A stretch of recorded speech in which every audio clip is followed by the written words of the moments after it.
इस जीवन का चक्र ही ऐसा है,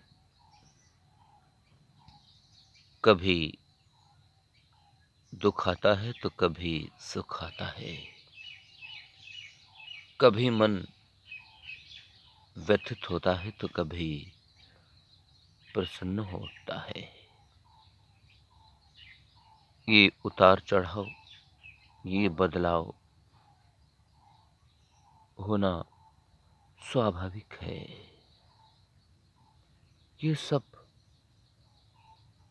होना एक सामान्य बात है। यदि सुख है, तो इसमें कोई बड़ी बात नहीं है।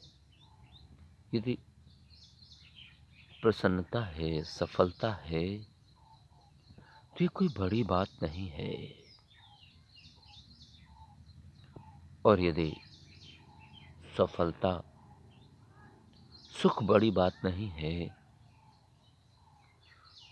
तो इस दुख का आना, कष्ट का आना, कठिनाइयों का, जटिलताओं का, परेशानियों का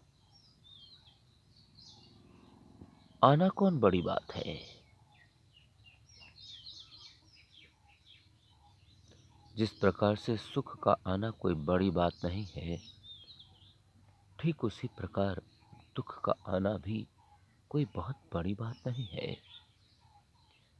क्योंकि ये दोनों जीवन के हिस्से हैं।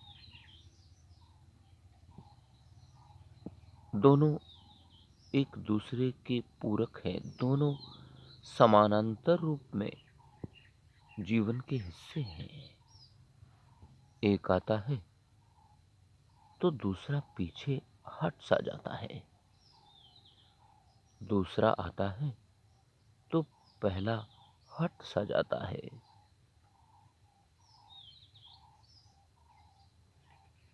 और कभी-कभी तो समानांतर रूप से साथ-साथ भी दूसरे दूसरे रूपों और क्षेत्रों के माध्यम से प्रदर्शित होने का मौका दिख जाता है। यदि बारीकी से इसका अध्ययन किया जाए, तो हम यही पाएंगे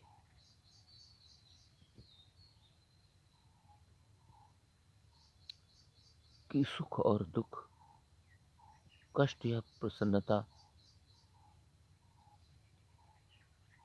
दोनों में से एक बहुत ज्यादा दिन तक स्थिर रूप से नहीं रह सकता। दोनों का आना जाना लगा रहता है और जीवन इसी प्रकार आगे बढ़ता रहता है। हमें चाहिए कि हम जिस प्रकार से अपने जीवन की रूपरेखाओं को महसूस कर रहे हैं,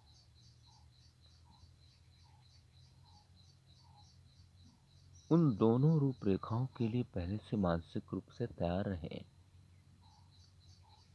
यदि सुख आ गया है तो उसे भी बड़ी सरलता से, सहजता से सहन करें।